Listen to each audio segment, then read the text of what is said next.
Galdera ona da gaur egungo euskal idazle esanguratsuenetako bat. Nik uste gutxi bezala asmatu dula konektatzen, gure artean oso garrantzizkoa diren hainbat gai eta desirekin. Orduan, bere ibilbide literarioa oso sendoa da, 3 ipuin liburu, 3 eleberri, sari ugari, itzulpen ugari, amaren eskuaken kasuan, esate baterako, alemana, inglesa, gaztelania, eta filme bat. Eta poema liburu bat ere bai. Badu ja ibilbide bat, Europan ere onartua, nazio mailan ere onartua, eta irakurleekin konektatzen du gutxik bezala. Horregatik antolatu dugu ikastaro bat. Karmele Jaioren unibertso literarioa edo literatura, gehienetan emakumezkoak dira pertsonai femenino asko ditugu, baina asmatzen du gutxik bezala keinu, begirada, arrakala, misilune, horietan arakatzen. Oso presente dauzka genero rolek nola baldintzatzen gaituzten, gaur egungo maskulinitate eta feminitate eraikuntza diskurtsiboak nola garatzen diren, euskal kontestu politikoan ere, generoen politikaz hausnarketa egin du, emakumezkoen ahotsaz, emakumezkoen gorputza, guduzelai, badaude hor gai asko oso gaurkoak direnak, eta une honetan benetan arduratzen gaituztenak. Orduan badago konexio hori, asmatze hori, eta idazkera, egia da, badula metaliteratura, hau da, hausnartzen du idazketaz, emakumezkoen ahotsaren garapenaz, baina da, itxuraz idazkera bat oso sotila, oso edergailu askorik gabekoa, baina iritsi egiten dena, eta asmatu egiten duena. Orduan, bere lekua du gure panorama garaikidean, benetan.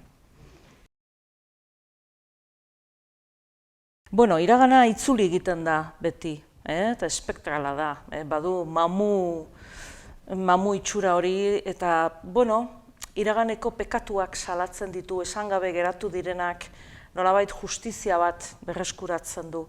Eta askotan, gorputzetan, itxatxita gelditzen da mamu hori, gorputzak adieritzera ematen ditu esangabe geratu direnak, eta batez ere, badago genero politika bat oinarrian, iragan hori nola begiratu, nola berreskuratu, horretaz arituko naiz. Oso gai konstante bada gure literaturan, eta batez ere, iraganera begiratzen duen memoria historikoari buruzko literaturan. Hau da, iraganak mamu edo fantasma itxura hartzen du. Oso, Arkaizkano, Eider Rodriguez, hainbat eta hainbat idazleren kasuan berdin-berdina. Nik uste ikastaro hau luxu badala. Luxu badala eta udako ikastaroen antolakuntzak benetan alegin berezia egin duela. Batetik izango dugu idazlea hemen, 2 egunetan. Berak irekiko du ikastaroa, berarekin solastatuko gara. Hau da, bere obra irakurri dugu, aztertu dugu, baina bera izango dugu. Beraren ondoan, egongo diran, 2. arrazoia, hizlariak lehen mailakoak dira. Hasi Eider Rodriguez idazlea handiarekin eta miretxiarekin, badituzte ardura eta kezka asko komunean, orduan Eider izango da bat, Bartzelonako Unibertsitatetik meritorraz irakasle handia ekarriko dugu, gaur egungo maskulinitate eta feminitate eraikuntzan aditua, gorputzaren teorian, zoragarri.